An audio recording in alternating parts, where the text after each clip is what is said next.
dell'Associazione Vesili Scemi, dopo Giacomo Pilati e Marita Lanna che ci hanno intrattenuto nei primi due incontri, e la volta di Salvatore Mugno con Decollati, storie di ghigliottinati in Sicilia. Vi anticipo sin da adesso che è un libro diverso rispetto a quelli che abbiamo presentato nelle volte precedenti, ma altrettanto interessante.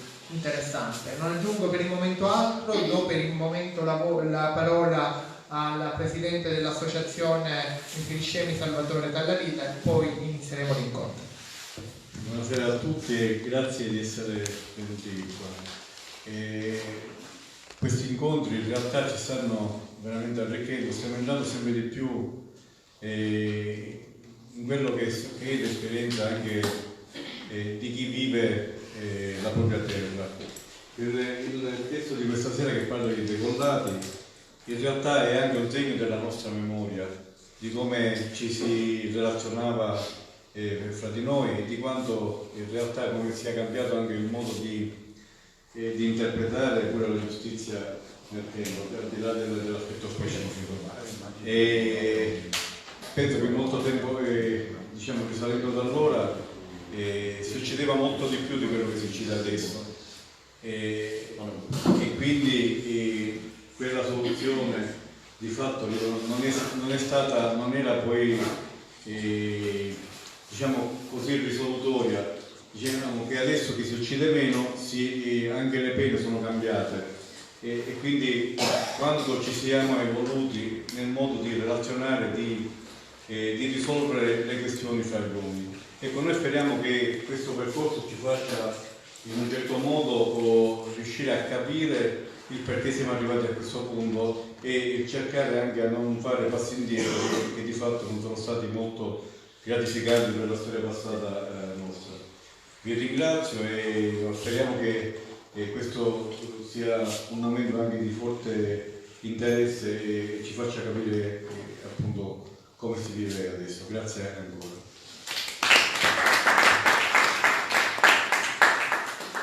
Salvatore Mugno è un giornalista e uno scrittore molto attento, si è occupato di temi importanti come ad esempio quello della mafia, ha all'attivo diverse opere letterarie, si è occupato di Rostagno, di Matteo Messina Denaro. Questa volta ci ha stupiti con un libro che riguarda l'uso della ghigliottina, ma prima di inoltrarci all'interno di questo libro, Salvatore, consentimi di farti una domanda che io faccio sempre ai nostri ospiti. Come è nata la passione per la scrittura? Buonasera intanto a tutti e grazie di essere qua. È una domanda che mi porta molto indietro nel tempo. È nata, non è difficile dirlo come è nata, insomma, nasce a un certo punto, di solito penso come nel mio caso dai ragazzi, quindi si cerca qualcosa con cui esprimersi, si ha probabilmente necessità di esprimere qualcosa che non riesce a contenere, quindi ho cominciato così, insomma, un po' giochicchiando, senza sapere neanche quello che facevo, molti anni fa, quando avevo 14 anni. E poi facendo degli esperimenti, delle cose, e dopo tantissimi anni di esperimenti e di esercitazioni, anche di cose orribili, poi dopo 10-15 anni ho cominciato così ad orientarmi un pochino a fare qualcosa che avesse un po' più di senso. E comunque da allora sono passati, da 14, adesso ne ho quasi 57, diciamo, quindi quanti anni sono andati il conto? Quindi 14 anni di cazzate, si può dire, poi no, non so esattamente quanti anni sono, però la fase iniziale è sempre un po' così, almeno così è stato nel mio caso. Poi c'è Leopardi, ma quello è un caso a parte, già 14 anni sapevo cosa scrivere.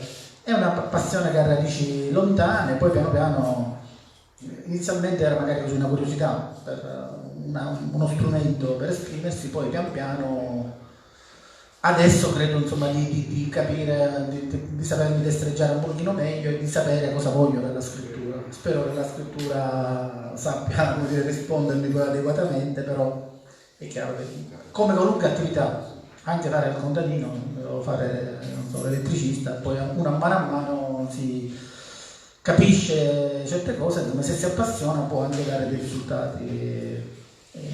Poi a un certo punto, come credo di averti detto in un'altra occasione, quando la passione è grande va quasi quasi a coincidere con la tua persona, con la tua personalità. quindi lo scrive, questa cosa che comincia un po' per gioco, così in maniera così proprio anche sconsiderata, a un certo punto tu ti accorgi che appartieni alla scrittura. Mi fermo qua. La scrittura è un esercizio con cui bisogna confrontarsi con grande pazienza, perché comporta molti sacrifici, ore e ore, stare lì a smussare, a riscrivere, a cancellare. Quant'è difficile scrivere in un paese dove ci sono più scrittori che lettori?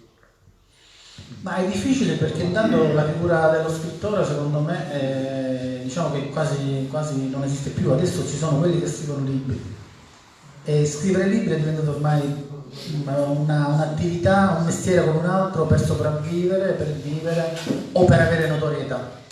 Però gli scrittori, già se noi pensiamo, l'abbiamo vissuto quest'epoca a 40 anni fa, 35 anni fa, quando ancora c'erano gli Sciascia, i Bufalino, Console molto più recentemente, insomma, ma quella generazione, la figura dello scrittore non era quella di adesso. Adesso lo scrittore è uno showman, soprattutto uno che si sa ben pubblicizzare, uno che ha un'immagine, che utilizza bene i social, che sa fare tante cose ma non sa scrivere spesso, che non ha un'idea di sé, perché per essere uno scrittore bisogna avere un'idea di se stessi, bisogna avere un'idea del proprio mondo interiore, bisogna avere qualcosa da dire e poi fare la grande fatica di trovare il modo per dirlo in maniera originale. Tutto questo, detto così, sembra, vabbè, tutto questo per realizzarlo significa 40 anni di vita, impegnarci 40 anni per realizzare un po' di queste cose.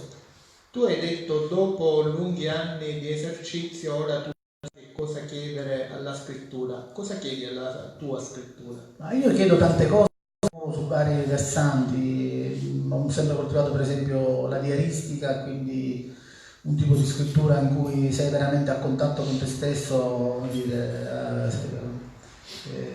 a pelle nuda, diciamo, e coltivo altri generi. Ultimamente da un po' di anni appunto coltivo anche la ricerca negli archivi di Stato, per esempio.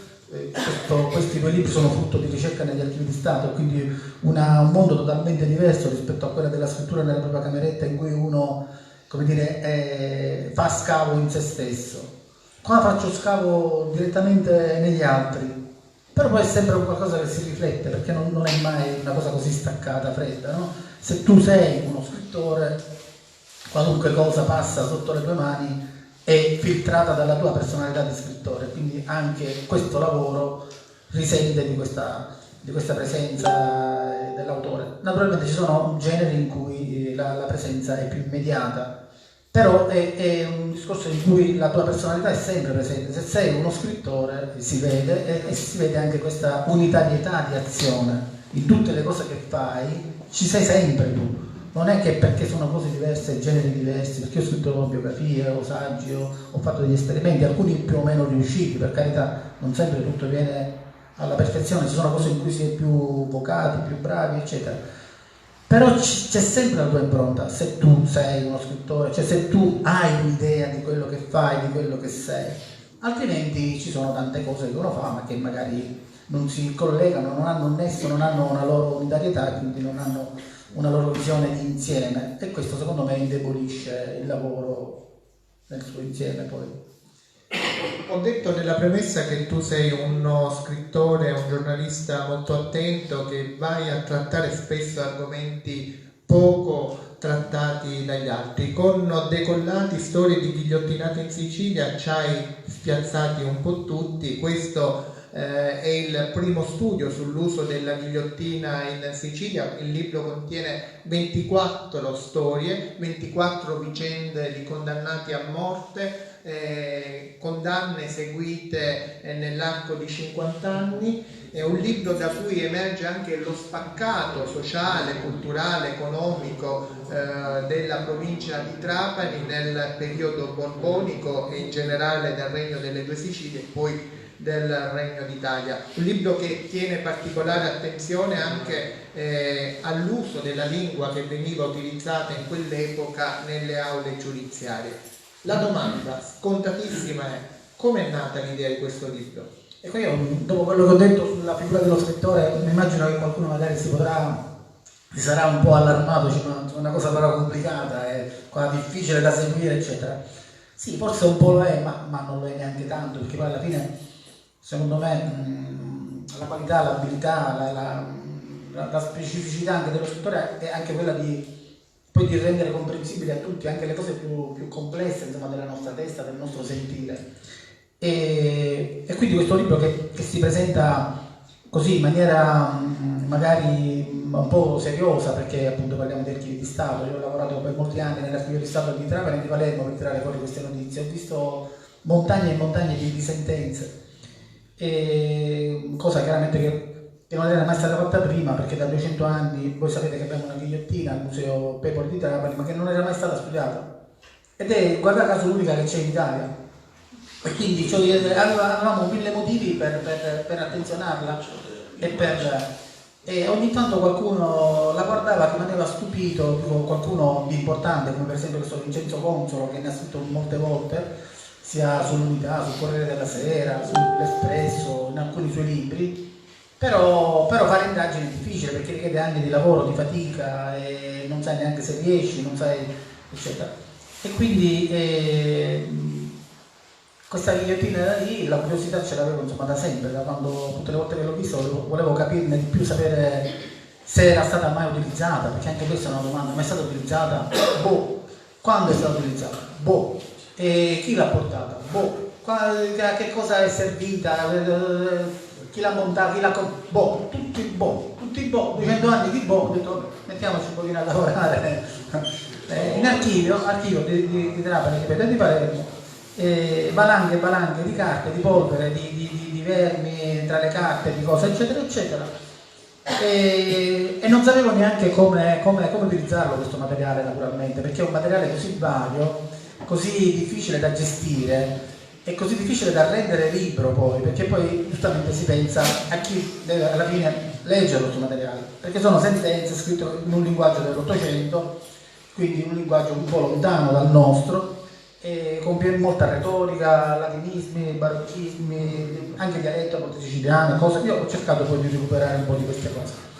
Quindi insomma volevo rispondere ad alcune di queste domande. Questa ghigliottina chi ce l'ha fatta avere graziosamente, quante teste aveva tagliato, per quali motivi, per quali reati, e dopo 5 anni di lavoro ad alcune di queste domande abbiamo trovato delle risposte. E quindi adesso sappiamo alcune cose che sono importanti, non tanto per le cose in sé, per le storie tragiche in sé, cruente e terribili, ma sono importanti perché in ogni storia c'è il distillato della nostra essenza di ora, anche oltre che dei nostri antenati, dei nostri nonni e bisnonni. Perché quando poi voi leggerete alcune di queste storie, vedrete un mondo in tutte le sue sfaccettature, perché vedrete le case in cui avvenivano questi delitti, come erano arredate, come erano vestite le persone, quali erano i contesti, qual era il tipo di economia, qual era il tipo di vita, di rapporti, qual era il linguaggio che adoperavano, vedrete come funzionava la giustizia, vedrete qual era l'economia in Sicilia in quegli anni, e vedrete anche il nascere per esempio dei fenomeni della criminalità organizzata, anche della mafia per esempio, perché ci sono anche degli episodi che hanno a che fare con questo. Insomma, vedrete un po' di Sicilia vera, profonda e inedita, e non qualcosa di artefatto, di ricopiato, di rimasticato, eccetera, eccetera. Perché ho cercato anche di salvaguardare, per quanto insomma, fosse possibile, proprio l'autenticità delle cose. Infatti Renzo Paris, che ha fatto la presentazione di questo libro, che è uno dei più importanti francesisti e scrittori italiani, e mi ha onorato di questa sua presentazione, visto che il tema era comunque legato alla Francia, ovviamente la ghigliottina è un oggetto, un prodotto tipicamente francese. Scrive che appunto il mio linguaggio è un linguaggio tutto cose, ed era proprio quello che io volevo fare, volevo trasmettere al lettore questo mondo in tutta la sua violenza, ma anche in tutta la sua dolcezza, perché chiaramente vedere queste figure dei nostri avi, dei nonni, dei nostri nonni, in una realtà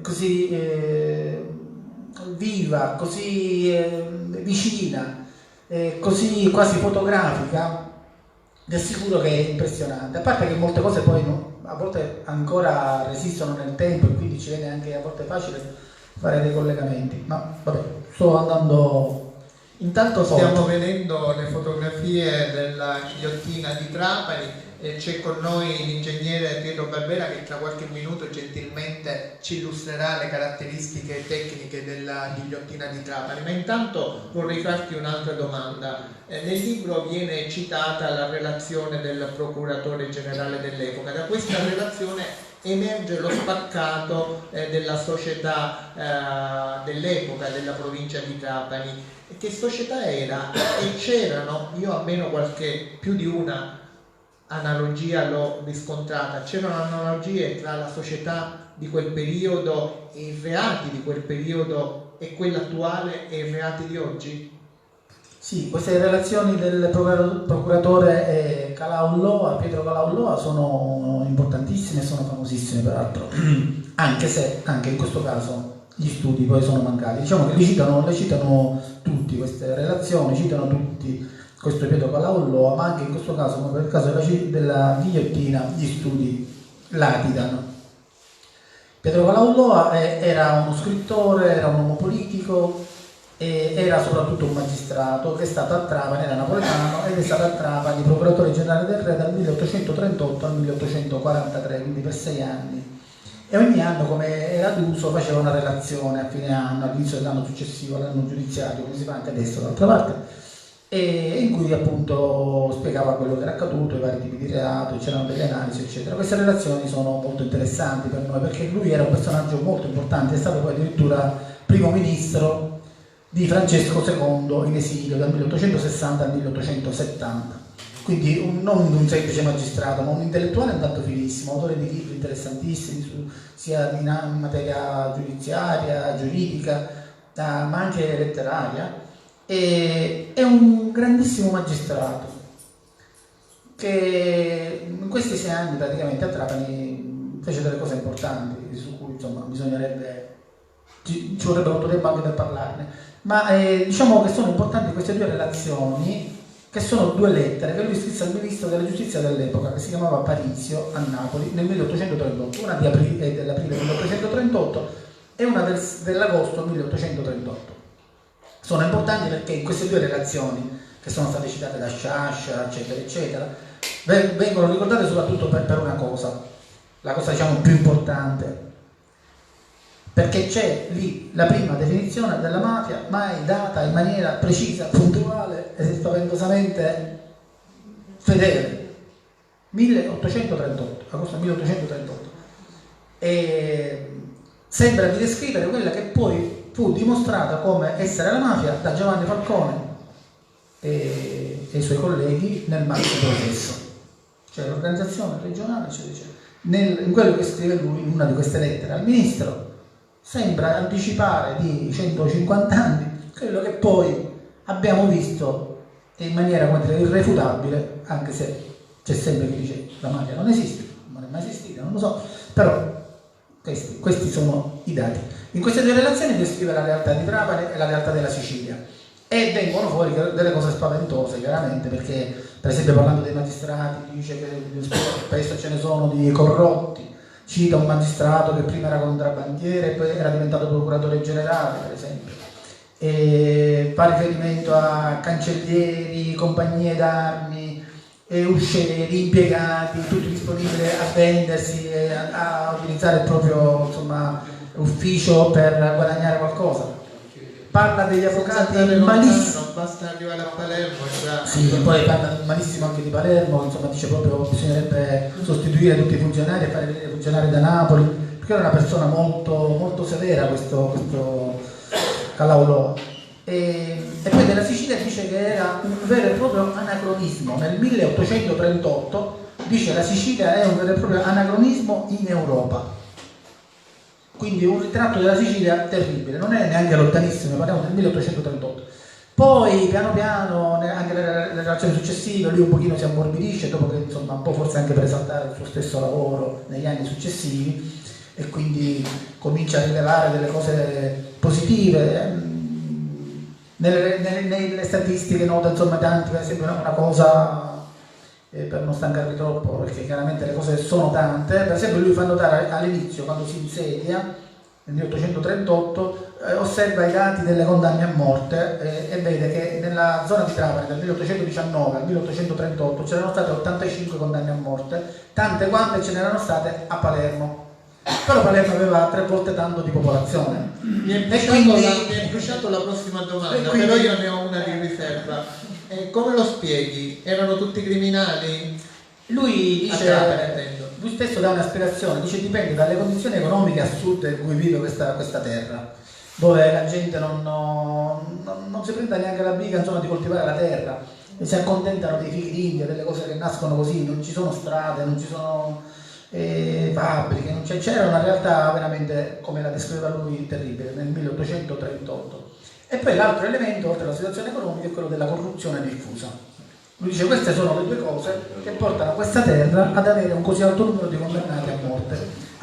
20 anni, 18 anni, 85 condannati a morte, non tutte eseguite naturalmente, tanti quanti c'erano stati a Palermo, che era una città molto più grande, mentre in tante altre città lui porta i numeri erano molto più bassi. Però poi lui aggiunge che comunque, malgrado ciò, dice che il popolo trapanese della nostra zona è un popolo mite, un popolo facile al perdono, facile ad essere guidato, che però in questo contesto dà spazio a tutte queste cose, insomma, più violente, più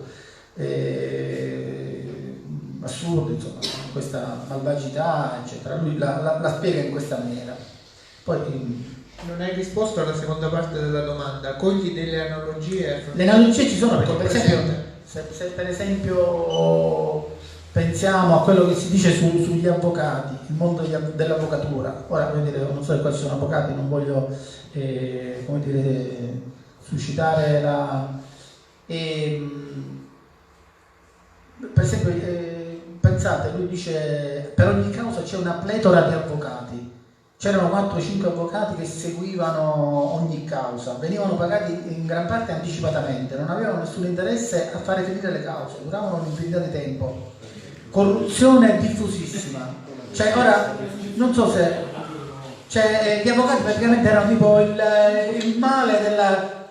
non lo so, dico, cosa devo aggiungere io? Cosa volete che dica? Voi siete tutti adulti e vaccinati. Quindi un libro estremamente attuale. Tra poco vedremo alcune delle vicende di questi condannati a morte. Vi anticipo sin da adesso che c'è una storia che è accaduta a pochi chilometri da qui e ci soffermeremo soprattutto su questa, ma prima diamo la parola all'ingegnere Pietro Barbera, andiamo a conoscere questa ghigliottina. Se qualcuno si mette qua e mi gira il mouse, io vado. Lo faccio io. No, ho approfittato.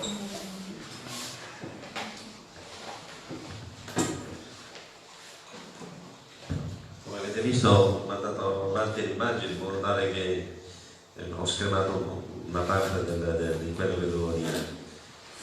Io e Salvatore siamo stati autorizzati a salire su quella ghigliottina, siamo saliti con attenzione e ce la siamo misurata punto per punto, pezzo per pezzo, ce la siamo quasi accarezzata come se fosse un'opera d'arte, e lo è in effetti, perché non se ne riscontrano altri in Sicilia tranne un'altra a Caltanissetta, ma completamente in disuso, insomma c'è solo da là. E la cosa interessante, infatti con delle immagini piano piano, cioè qui abbiamo fatto tutte le misurazioni proprio dettagliate, cioè mi sono fatto tutte le fotografie, perché poi dico chi ci torna di nuovo sopra, perché ci eravamo autorizzati ad andare una volta, già è un po' tarlata, aveva qualche problema e abbiamo visto che questa macchina si pensa risarga a un tedesco che era uno che costruiva orologi, Tobias Smith, però la certezza non si ha. A quanto pare faceva le ghigliottine in serie, era una specie di kit di montaggio dell'Ikea. Abbiamo scoperto che tutti questi elementi sono svitabili, si possono conservare, ogni pezzo combacia. Se poi guardate con attenzione modo per contarle, ci sono delle targhette, degli intagli nei legni, in modo che i pezzi combaciano siano solo quelli che si possono mettere, perché ovviamente non veniva con la precisione, diciamo, che abbiamo adesso, millimetrica, quindi quel pezzo che andava davanti era quello che andava davanti, no? E quindi era segnato una certa maniera. I gradini erano segnati uno a uno, se fosse magari qualcuna di queste diciamo, fotografie si vede. Poi la cosa ancora diciamo, più interessante era come era studiata, cioè era una specie di palcoscenico per cui si offriva al pubblico questo spettacolo, già era alta attorno a 2,30 metri, quindi significava partiva già dall'altezza d'uomo passato, per cui tutti potevano vedere lo spettacolo. Questa slalama con tutto il resto va attorno a 5,20 metri, dimensioni che saranno, eccole qua, misurate 4,60 metri compresa la scala, per 1,30 metri per così, alla botola, per poter passare poi, diciamo, una parte del corpo, perché la testa passava da un'altra parte, veniva raccolta su quel cesto che vedevate diciamo, all'inizio, c'era poi un secchio ovviamente che coglieva anche le parti ripide e il condannato veniva passato attraverso questa botola da sotto. A differenza delle altre ghigliottine che abbiamo visto, storiche, che avevano una specie di lettino per cui il condannato arrivava all'orizzontale, qui andava in ginocchio, si legava un po', ma il si metteva con la testa dentro questa lunetta e questo, la parte superiore i francesi chiamano mouton, cioè il montone, arrivava velocemente. La cosa non è tanta perché abbiamo misurato 85 cm dal punto della lama, che 33 cm, 33 circa, 3 mm di spessore, però può darsi che questa lama non sia quella originale, magari fosse stata, poteva essere tipo tagliata obliqua o a semiluna, era più efficiente, però lui riporta in qualche diciamo, sua illustrazione nel libro riporta qualche caso per cui il ghigliottinato non moriva subito, rimbalzava, il colore si tagliava, poi bisognava procedere a mano, insomma, situazioni molto raccapriccianti, per cui è probabile che questa lama, se non fosse abbastanza diciamo oleata, come vedete tutti i pezzi sono tutti pezzi ad incastro, no? Che si possono montare, e la parte più importante, che era quella del montante che porta la lama, era in noce, e tutte le travi quelle importanti che sedevano la ghigliottina erano di castagno, e in albecca erano tutte le tavole che servivano, cioè le parti più umili insomma, per poter completare poi l'impalcato che c'era. E qui ce lo siamo rilevati, ci sono le dimensioni, se sarà un documento storico con un millimetrico, per cui si avrà diciamo, questa la rappresentazione grafica. Passiamo un attimo avanti. Niente, qui poi ci sono delle frasi di Tolstoi, e qui poi con l'aiuto anche di un ragazzo abbiamo fatto, un mio ex alunno, abbiamo fatto proprio una parte 3D dove ci siamo smontati i pezzi, quindi pian piano vedete che questa ghigliottina adesso si smonta avanti, cioè c'è tutta una visione d'insieme, se ne sembra quasi realistica, man mano vista da tutti i punti di vista, perché facendo il 3D si poteva in qualche maniera poi recuperare. La cosa interessante è che man mano abbiamo fatto tutti gli esplosi, per cui si vedono proprio i pezzi, no? Cioè, c'erano tutti i bulloni, le cose, come si tirava la leva, cioè era chiarissimo come era montata la lama, la puleggia per poter poi fare i granini che avevano proprio la forma precisa, e ognuno di questi era numerato e accanto c'era una numerazione, eccetera, ci andate per far combaciare i gradini. Qui la botola per aprire, le varie tavole, erano tanti pezzi di tavole messe così, proprio pezzi di legno che si sovrapponevano, ecco perché dico era un kit di mozzaggio, quindi è probabile che questa venisse trasportata da posto in posto in modo deterrente, quindi la montiamo a Favignano, la montiamo, cioè girava per la provincia, per cui si doveva trasportare. Ha fatto il conto che grosso modo pesava 1400 kg di legname, quindi un carro di diciamo medio con massimo 5 metri di lunghezza, dei buoi o dei cavalli poteva trasportare tranquillamente questa ghigliottina. E qui si vuole sbizzarrire, ho messo tutte le sezioni di quanti erano i legni, quanti erano le dimensioni e così via. Non stiamo lì a guardarli tutti, andiamo avanti, quanto era largo, ho messo tutte le dimensioni di tutti gli elementi, una piccola relazione, diciamo, che mostra come è fatto. Proprio la parte finale, cioè la parte dove c'è la ghigliottina, era alta 3,19 m. La ghigliottina cadeva da 85 cm, il peso di tutto l'apparato che cadeva era stimato in circa 40 kg. No? La lama che abbiamo visto è 33-32,03 cm, 3 mm, passa avanti. Quando si sollevava, se si fa un po' di conti, questo cadeva a 15 km/h, un po' di fisica, e arrivava ad una velocità che tutto sommato non era tantissima, no? 15 km/h. Quindi la voluta di questa lama era poca rispetto, però dico, il peso era 40 kg. Se non venivano ben ingrassati i meccanismi, diciamo, i canali di scorrimento erano quelli fatti in legno, per cui se prima non veniva ingrassata bene questa ghigliottina, non veniva preparata, questa cosa non scorreva. Sicuramente è per questo che a volte certe operazioni non riuscivano, bisognava chiamare boia, e quindi l'operazione si poteva poi concludere in maniera diversa da quella che ci si aspettava. Comunque era un palcoscenico per essere un deterrente per il pubblico, per creare, diciamo, timore dal punto di vista politico, ma al tempo stesso erano degli spettacoli di piazza a cui venivano chiamate anche le persone a partecipare. Grazie ingegnere. Prima della ghigliottina, quando è che andava in uso la ghigliottina? Nel 1700, quindi questa ghigliottina una volta è stata utilizzata in Sicilia il 29 aprile 1822. La ghigliottina.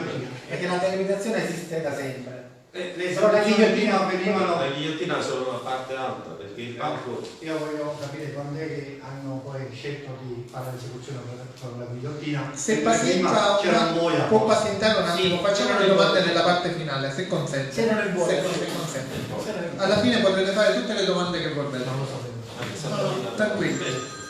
Allora, Salvatore, l'ingegnere è Ha dato stato. risposta anche sui buoni. L'ingegnere ha questa voce così rassicurante, però io ti assicuro che un po' di prurito al collo già guardando la foto, le scale, immagino che per i condannati a morte, a parte la battuta, era veramente impressionante.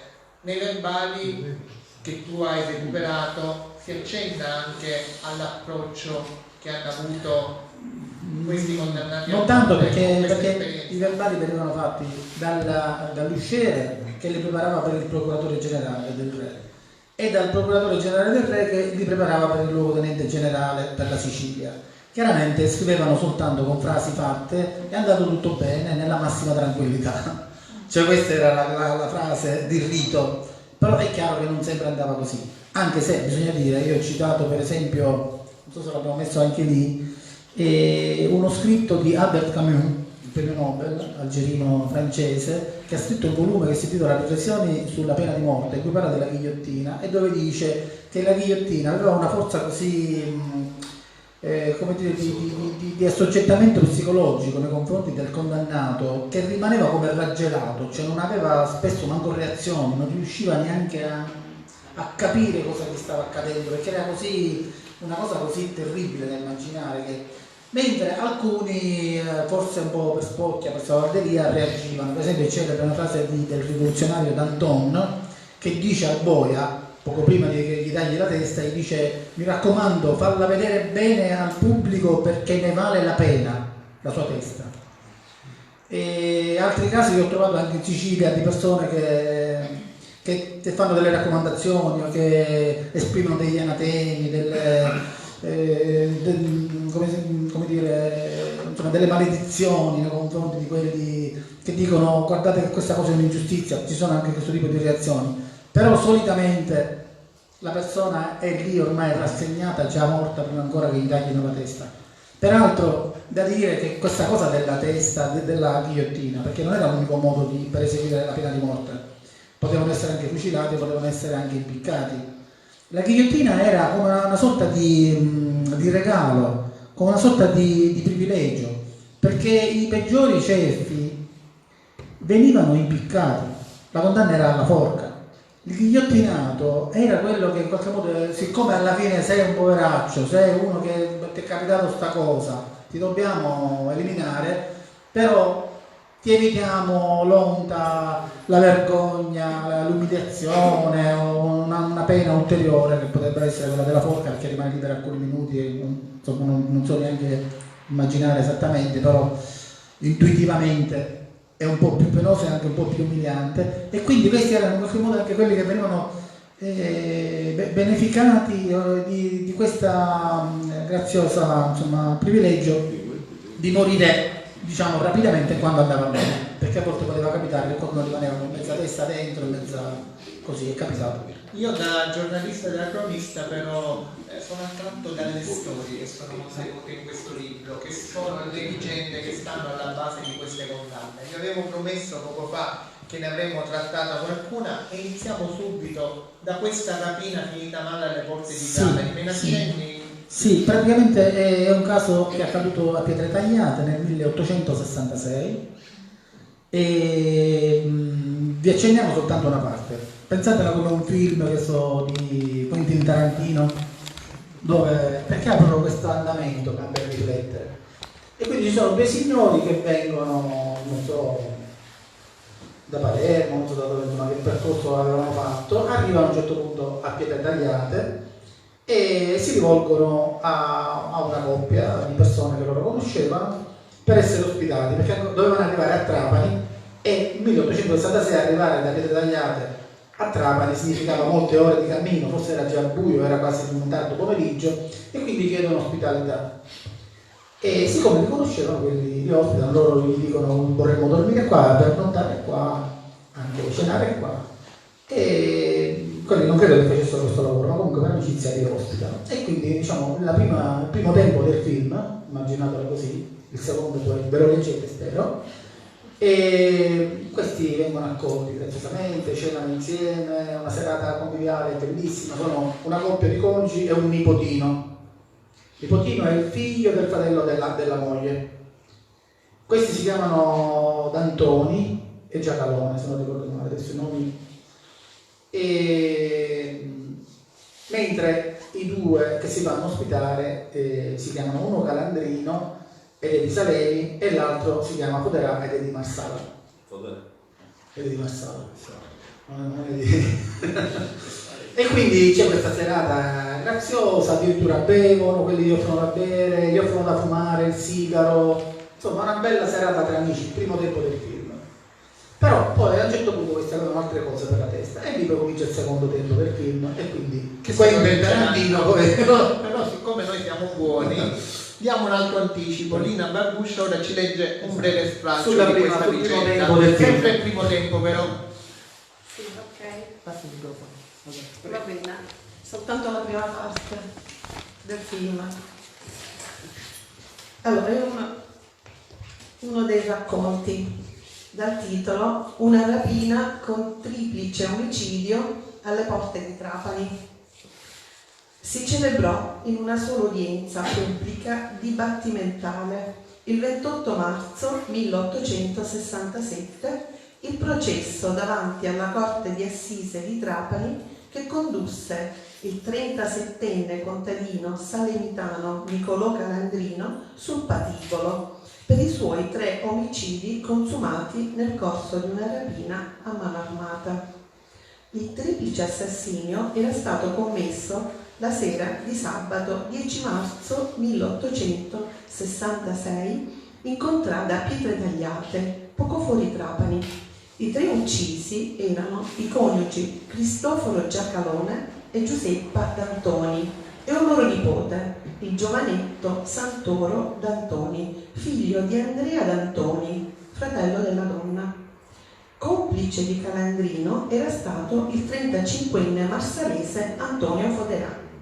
Tra i testi vi erano il medico trapanese Giovanni Calandro, di 53 anni, denunziante, i fratelli Biagio e Andrea D'Antoni, rispettivamente di 31 e 43 anni, di Paceco, contadini, Ignazio Giacalone, di 57 anni, di Paceco, contadino, querelante, Vincenzo Coppola, trapanese, 50enne, dimorante nella campagna di Pietre Tagliate,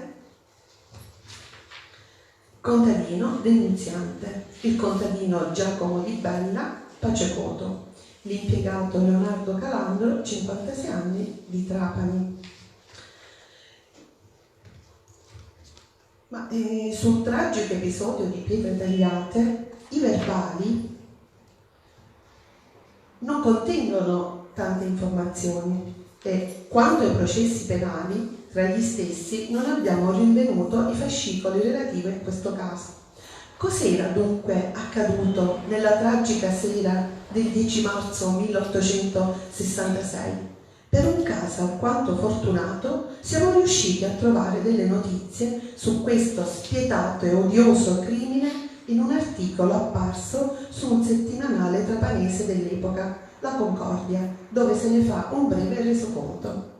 La sera del sabato, 10 corrente, verso le 6 p.m., 2 persone presentavasi in Villa Calandro, contrada a Pietre Tagliate, e chiesto ricovero al contadino che l'abitava, furono da costui e dalla sua moglie cortesemente accolti, perché da lungo tempo si conoscevano. Dissero che erano diretti a Trapani per incontrare un loro parente, il quale doveva ritornare in permesso dal suo reggimento e che desideravano di pernottare in quella villa per trovarsi il domani di buon mattino in città. I 2 erano Nicolò Calandrino e Antonio Foderà, e i coniugi Giacalone furono oltremodo gentili ed ospitali con essi, tanto che li invitarono a cena, divisero con loro quel che prontamente si avevano e gli offrirono anche dei sigari per prolungare più oltre la compagnia. Nella testa dei 2 viaggiatori si agitavano intanto propositi tutt'altro che cordiali. La seconda parte, se vorrete, potrete leggerla direttamente dal libro. Salvatore, ci sono varie vicende, vari reati, in questo caso si parla di una rapina, c'è anche la storia di un pedofilo, ci sono anche reati politici, ad esempio in una parte del libro parli della setta di Favignana. Che cos'era questa setta? Accennaci. Sì, a Favignana nel 1825 praticamente un detenuto fece la spia, raccontò al comandante che ci sarebbe stata una setta carbonara all'interno del carcere e che gli avrebbe fatto avere poi altre notizie in proseguo. E così fu, in effetti poi gli comunicò altre cose, gli fece dei nomi e quindi partirono tutta una serie di indagini. Furono coinvolte anche le autorità cittadine, insomma altri superiori, e per diversi anni praticamente ci furono tutta una serie di interrogatori, di indagini, eccetera. Alla fine individuarono 16 persone.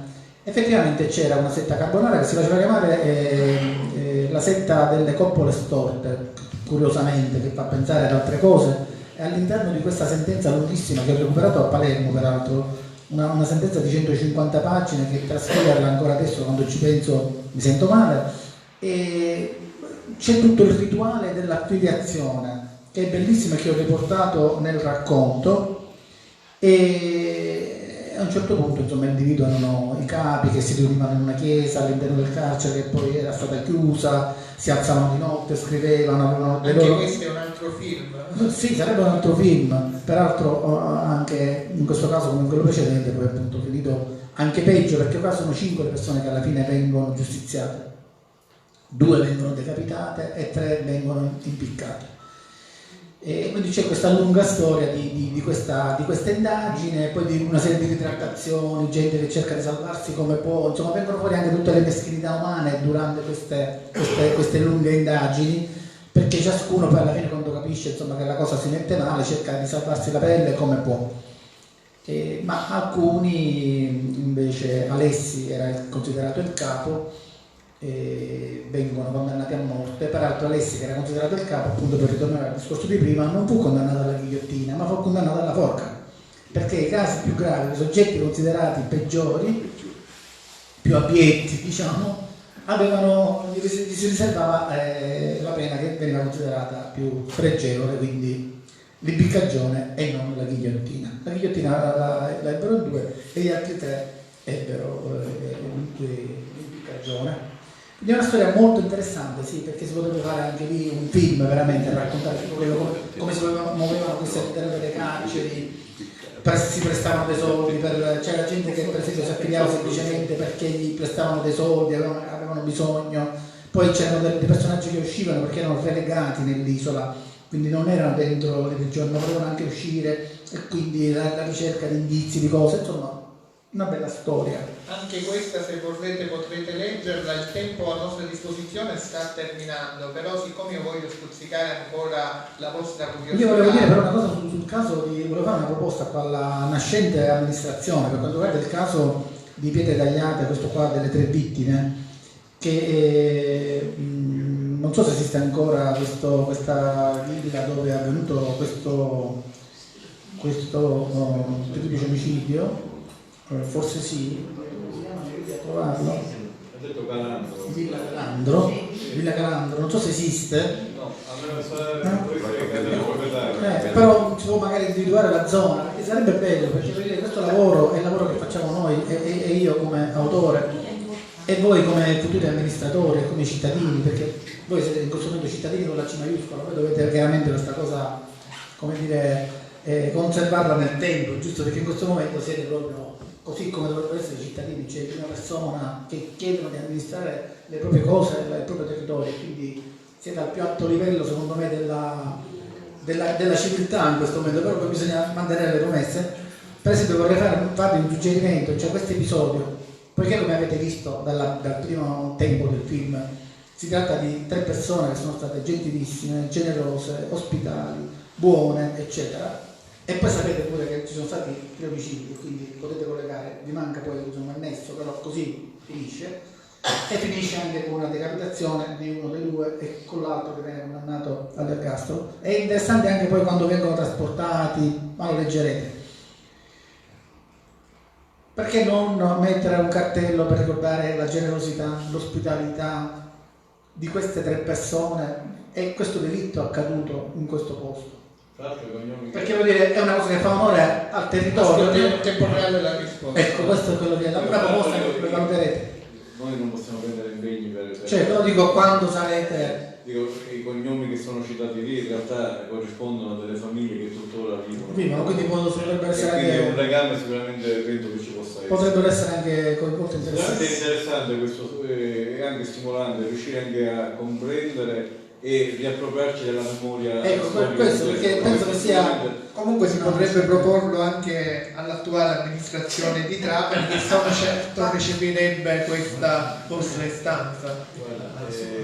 Con l'attuale amministrazione di Trapani penso che sia un problema dell'amministrazione, noi ci occupiamo delle cose più importanti e quindi penso che lo stimolo di Salvatore dovremmo di prenderlo noi. Sì, infatti.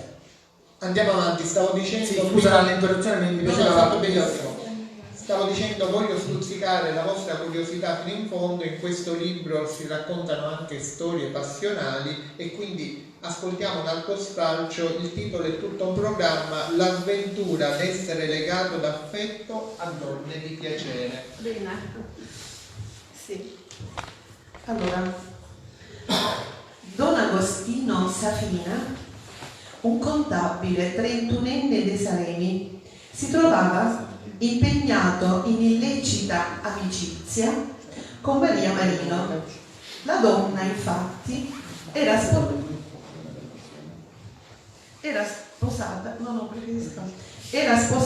con Paolo Cammarata Vanella, Giuseppe Marino, fratello di Maria, era al contempo impegnato in amore con Brigida Galia, che risiedeva nelle case superiori in cui abitava la letta Maria Marino.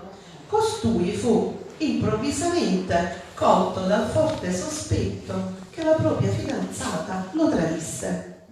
La notte tra il 25 e il 26 febbraio del 1823, intorno alle 2, lasciando l'abitazione della ragazza per rincasare, aveva visto 3 persone incappottate in quelle vicinanze e conobbe che 2 di dette persone erano Don Onofrio Corleo e Don Giuseppe Oliveri. Si appostò allora in certa diligenza e gli parve che i 3 si fossero introdotti proprio nell'edificio in cui risiedevano sua sorella e la sua innamorata. Rientrò poi nella propria casa. Il giorno 27, dopo aver condotto la sera precedente ulteriori e definitive verifiche sulle proprie supposizioni, Marino convocò Vincenzo Palermo, che stava ai suoi servizi in campagna, esordendo così: «Compari, sogno di sicuro a zocco hai visto, che si mi sagnano, manco ne esci sangue delle vine». Il suo aiutante gli domandò cosa fosse accaduto e lui, dopo una certa ritrosia, gli raccontò della sua visita del giorno prima presso la propria fidanzata. La sera precedente, giunto davanti alla porta della casa terrana in Salemi di sua sorella Maria, moglie di Paolo Manella, trovò la medesima chiusa in fallo ed aprendola entrò dentro.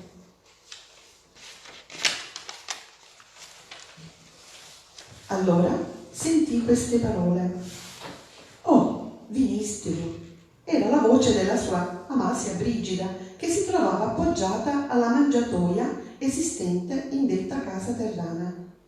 Il fidanzato le chiese: «A cui aspetti?» La ragazza replicò: «Oh, tu sì, Peppe, aspettavo a me pace, chi accattare l'antichia d'odio». I 2 poi salirono insieme nell'abitazione di Maria, la sorella di Giuseppe. Questa, temendo che il fratello volesse pernottare con la fidanzata, gli disse subito che non poteva rimanere lì, perché doveva ivi dormire la madre della riferita Brigida, perché così essendo poteva sospettare del male. Giuseppe le rispose: «Io me ne pare, un minimo per scurare il capo», e salutando affettuosamente andò via. Anzi, finse di farlo, perché si nascose in agguato nella mangiatoia esistente al di fuori, sotto la volta della scala esterna della casa. Continuate a leggere. Chi vorrà potrà leggere questa storia. Sono riuscito di aver stuzzicato, sono certo di aver stuzzicato la vostra attenzione e la vostra curiosità fino in fondo, di avervi fatto perdere la testa per questo libro. Ma prima di chiudere è il momento delle domande. Chi ha delle domande può farle. Prego. Penso di averla già posta in anteprima, quindi poi la domanda era da quando è che si è passato all'uso della ghigliottina nel nostro territorio e che cosa succedeva prima, se naturalmente avvenivano di questi fatti e quindi si doveva decapitare, si doveva impiccare o addirittura se c'era un boia, che una volta si usava una mannaia, una specie di accetta che forse era più sicura rispetto alla ghigliottina, da quello che ho capito. Sì, praticamente come diceva all'inizio Maurizio, della ghigliottina si sono dimenticati tutti in Sicilia, gli storici, direi anche in Italia, perché non ci sono studi sulla ghigliottina, perché la ghigliottina non è stata utilizzata soltanto in Sicilia, ma è stata utilizzata anche nel Regno delle 2 Sicilie e quindi anche a Napoli, ho scoperto, e hanno cominciato anche prima, qualche anno prima. È stata utilizzata naturalmente, come è più noto, nello Stato Pontificio, ma è stata utilizzata anche in Toscana, eccetera eccetera. Queste cose le ho trovate. E per quanto riguarda la Sicilia, ho trovato un documento inedito del barone Felice Pastore di Palermo, ma che viveva ad Alcamo e che fu intendente della provincia di Trapani e poi di Palermo. E in questo diario inedito, che è conservato nella biblioteca di Alcamo, lui dice che il 29 aprile 1822 è stato usata per la prima volta la ghigliottina in Sicilia. 29 aprile 1822, sulla testa di un tale che si chiamava Rumore, che era un ladro famoso di Palermo, eccetera. E questa decapitazione avvenne a Palermo, nel piano di Santa Teresa, oggi Piazza Indipendenza. Quindi sappiamo, grazie a questa ricerca, quando è stata utilizzata per la prima volta la ghigliottina, intesa così come la utilizzavano in Francia, come l'avevano inventata in Francia. Quindi prima decapitazione. A Trapani, qualche tempo dopo, un signore mi diceva: ma le notizie che ci sono al Museo Pepoli, la targhetta, dove si dice, sono sbagliate, perché là si dice che la ghigliottina è stata utilizzata nel periodo di Federico II. Federico II regnò dal 1830 al 1859. La ghigliottina, io ho appena detto che fu utilizzata la prima volta nel 1822, quando regnava Ferdinando, non Federico, Ferdinando I. Federico, non c'entra, scusate. Ferdinando I, non Ferdinando II, quindi dal 1816 al 1825. Quindi il sovrano a cui dobbiamo attribuire il merito o il demerito di aver introdotto è Ferdinando I.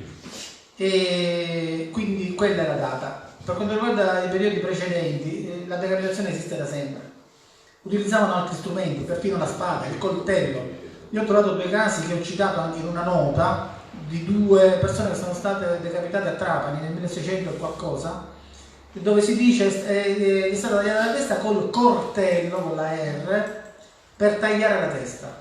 Quindi le tagliavano anche con coltelli o altri strumenti, insomma, mannaie, e certamente c'era il boia.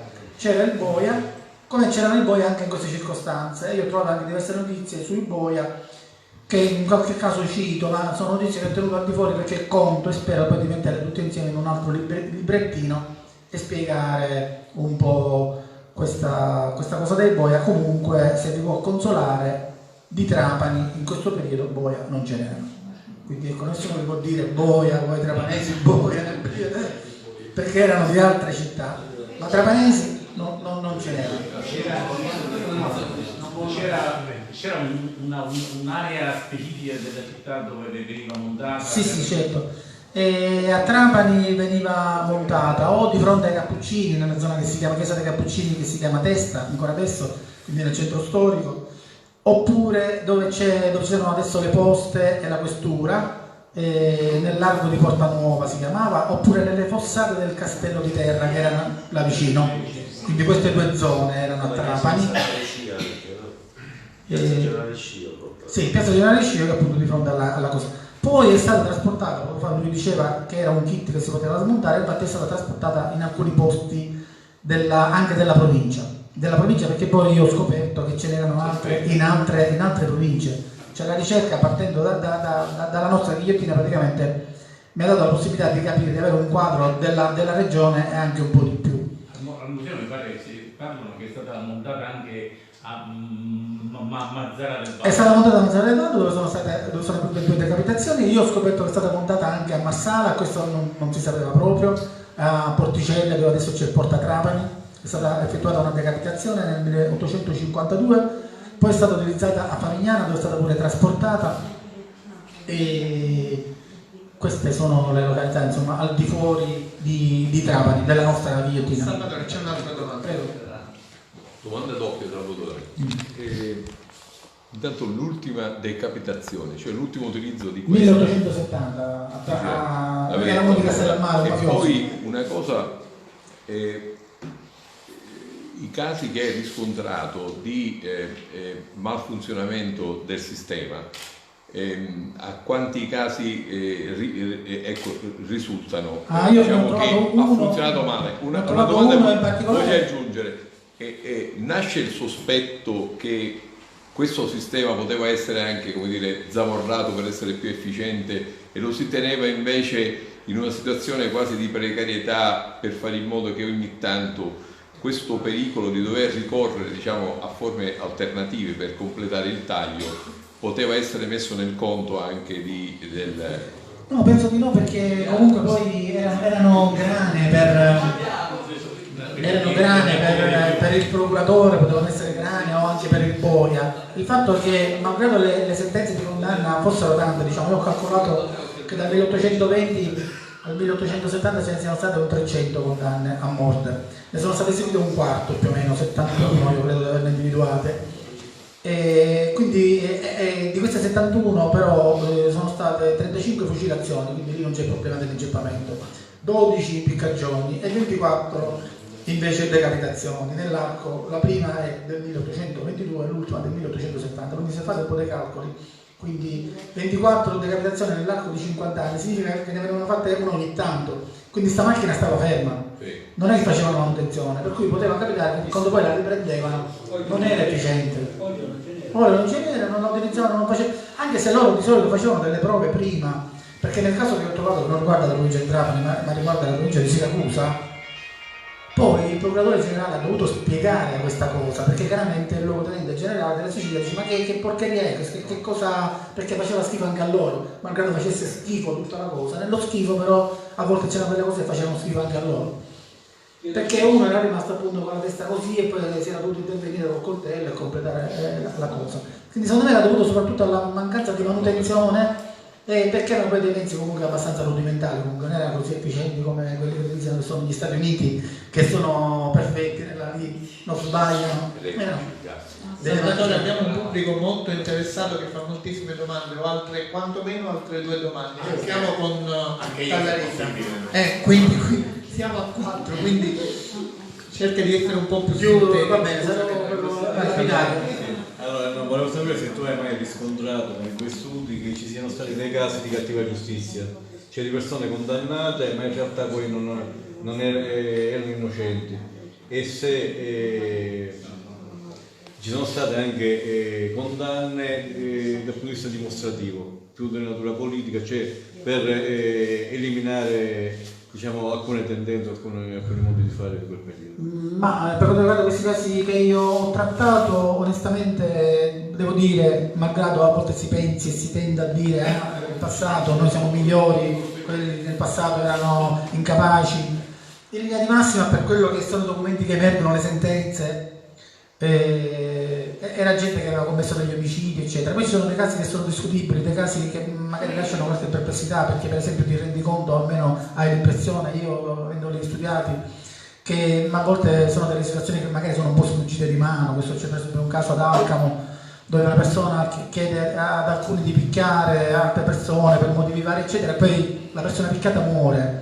Lì per esempio probabilmente non era neanche intenzionale, però questo viene condannato e viene decapitato, il mandante diciamo. Ci sono questi casi così, però di casi di plateale ingiustizia, di plateale, onestamente non direi. È ingiusta secondo me la pena di morte, è ingiusta la decapitazione e le modalità con cui veniva eseguita, però non direi, perché c'è questa, magari questa presunzione di, in fondo a loro modo, almeno per quelle che sono le carte ufficiali, poi magari se c'era qualcosa, qualcuno da salvare magari avveniva di fuori. Per esempio c'è il caso del notaio Di Blasi che era stato condannato a morte e che poi comunque si è salvato, si è buttato latitante, era di Castellammare questo notaio, era stato condannato perché aveva favorito e si era associato con i Surci diciamo per il ritorno dei Borbone. È stato poi latitante per alcuni anni, peraltro ospite di Coppola, il mitico Coppola, quello che organizzava le squadre di Picciotti, a Garibaldi, a Bonegia latitante per diversi anni, e poi è stato assolto in appello questo notaio. Questo Coppola peraltro era anche molto chiacchierato, anche amico si diceva, eccetera, di mafiosi, eccetera. Quindi cose strane ce ne sono, però quello che magari documentavano nelle carte, da lì non lo vedi, le cose strane le devi andare a cercare nelle carte non ufficiali, ma magari documenti rimasti, perché queste sono sentenze, fatte dalle sentenze, e nelle sentenze già è tutto ripulito, insomma. C'era qualche notizia sulla stampa, però non so se allora c'era questa forma di denuncia che ci può essere. Ma la stampa, io le uniche cose che ho trovato, siamo negli anni 60, 1860 e qualcosa, prima non trovi granché, perché non puoi fare questo tipo di incroci di controlli, perché sarebbe stato utile, però non c'era e neanche magari gliel'avrebbero consentito di fare. C'è il giornale dell'intendenza, però non riportano queste cose, perché erano giornali ufficiali dove chiaramente erano controllati, non è che ti davano. Salvatore, scusa se... Prego. Arena. Sì, io chiedevo, andando all'origine di chi ha inventato la ghigliottina, lei prima poc'anzi ha accennato i turchi. Siccome la decapitazione di un organo del corpo è anche dei musulmani e degli arabi, abbiamo l'ultimo Gheddafi che chi rubava gli tagliava la mano, perciò già c'era una decapitazione di organi del corpo. Lei parlava dei turchi, può darsi che sia stata introdotta questa ghigliottina a livello arabo con l'invasione nostra, l'invasione araba? No, perché la ghigliottina in quanto tale deriva dal metodo guillotine, quindi il nome anche, e questo francese, è così come è strutturata, cioè con questo palco in alto per consentire la visibilità, questo è proprio francese, infatti il nome, in alcune sentenze ho trovato guillottina alla spagnola, inizialmente la chiamavano così, mentre dice il barone la chiama proprio ghigliottina nel suo diario, già quindi all'italiana. Però è appunto, lui dice la prima volta la ghigliottina, quindi riferendosi a questa. D'altra parte io ho trovato che appunto Gioacchino Murat a Napoli, re di Napoli, l'aveva utilizzata qualche anno prima, nel 1813. Quindi io presumo che questa derivi da Gioacchino Murat, che era cognato di Napoleone, e quindi deriva direttamente dalla Francia. Probabilmente queste ghigliottine avevano un collegamento con una produzione, con una ditta francese, io presumo, perché già qualche anno prima l'avevano utilizzata a Napoli e poi probabilmente da lì è scesa anche in Sicilia. Questo fattore che il palco era messo rialzato. Sì, con questa, e tra l'altro anche l'educazione facevano in modo che il pubblico vedeva. Sì, vedeva non per regalargli un regalo, ma per regalargli una munizione, un monito. La signora in fondo. C'era quel signore. Prego lei, può aspettare. È cavaliere, no? Vabbè, la mia è una domanda a Salvatore Mugno, che non è un influencer. Abbiamo appena detto che è la qualità di chi sa scrivere da tanto tempo. Quanto adesso che sei uno scrittore storico ti manca l'introspezione del romanzo di introspezione? Ma io, come dicevo poco fa, mi muovo su vari versanti, mentre lavoro quasi quotidianamente, ma più volte a settimana vado in archivio, contemporaneamente seguo anche altre storie, quindi scrivo anche racconti in cui non ci sono documenti storici, sto lavorando anche a un lavoro di tipo romanzesco, quindi non mi faccio mancare niente, continuo sempre a mediare, mi muovo su più fronti per quello che posso. Ma ti sei di più uno scrittore storico o uno scrittore di lezioni? No, io penso, come dicevo poco fa, che poi alla fine tutto si tiene e quindi non mi sento uno storico naturalmente, perché non è la mia, anche se questo è un lavoro anche storico, perché è un lavoro storico a tutti gli effetti, perché la sostanza principale del lavoro dello storico è l'archivio, la ricerca di archivio, cioè documenti inediti che tu devi organizzare, perché poi non so quanti di voi siano stati in un archivio. Non è ovviamente come una biblioteca dove tu hai degli schedari, dici cerco Salvatore Mugno, vediamo cosa ha pubblicato, me li leggo e poi ci faccio una cosa sopra. Lì cerco questa cosa, vabbè, ci sono 7.000 stanze piene di documenti, cerchi, e lì comincia la ricerca, cioè, e dopo che cerchi devi sapere come organizzare queste cose, devi avere un'idea, devi avere delle tracce, devi avere la capacità di immaginare cosa puoi costruire e in quanti decenni, perché potrebbe durare pure 50 anni una ricerca. Questa è durata 5 anni per esempio, perché a volte ci sono tanti documenti. È finita bene perché a un certo punto ho detto fermiamoci, però adesso sto seguendo altre carte, cerco sempre di calibrarle in base a quello che penso che sia la mia aspettativa di vita. Dico quanti anni possono vivere ancora e mi organizzo, è inutile che faccio il piede più lungo, se il passo più lungo della gamba, perché adesso sto lavorando ad altre cose e vi assicuro che entrando in un archivio così uno si appassiona. Trovate tutto, poi naturalmente dipende anche da come le elabori le cose. Mi devo fermare perché qui le domande crescono, ce n'era un'altra invece sono diventate già due. Prego. Volevo chiedere, chi era il boia? Era una figura professionale strutturata al sistema giudiziario, era un militare, usava solo la ghigliottina, si occupava anche delle forche o era una figura specializzata e quindi poco attiva? Dico. Usava sia la ghigliottina che le forche e non usava invece il fucile perché quelli erano militari quelli che eseguivano le condanne a morte per fucilazione, perché erano le commissioni militari che decidevano. In Sicilia e credo in tutto il regno delle due Sicilie, questa è una cosa, un punto debole per chi ultimamente ce ne sono alcuni che esaltano il regime borbonico, per esempio questa non è una cosa che va molto ad onore del regime borbonico, perché ogni volta, e io poi insomma spero di scriverlo, quando dovevano selezionare un boia era una cosa vergognosa, perché lo andavano a cercare tra persone recluse, cercavano in qualche modo di ricattarle, persone che avevano voglia di uscire, perché dovevano essere dei criminali con reati non troppo gravi, perché altrimenti sarebbero stati troppo, come dire, propensi a scappare una volta che gli si dava un po' di libertà di movimento. E persone che loro andavano a selezionare, facevano una sorta di ricerca, di selezione, di concorso interno, tipo io ho trovato una serie di lettere, di cose dove venivano, quindi non era come il famoso Mastro Titta dello Stato Pontificio, che era un boia professionista, o come i boia francesi famosissimi, che era una dinastia, una famiglia, ci sono tutti i diari pubblicati eccetera.